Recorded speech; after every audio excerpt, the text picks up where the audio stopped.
standard answer when we're asked about the most common types of mental health difficulties is to talk about mood disorders, of which depression is perhaps the best known, and anxiety.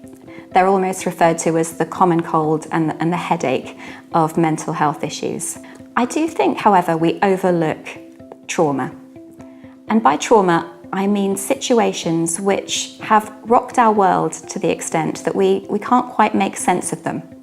When thinking about a particular situation or experience or abuse that's happened to us, actually really knocks us off our game, whether we're catapulted back to remember it or we shy away from situations which remind us of what's happened to us in the past. When we talk about something which is a health issue, it really is defined by whether it's something which actually stops us from getting pleasure in life.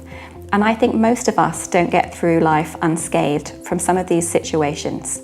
And as a result, we can avoid situations and have a less full and meaningful life as a result. The wonderful thing is that if we're able, with a professional's support, to talk through some of these situations, to realise that we can make room for these experiences and all the emotions they bring up, and that we don't have to be flawed by them. So we're not pushing them away, we're learning to let them be a part of who we are and what's made us who we are. Then there are no no-go territories in our mind or in our world.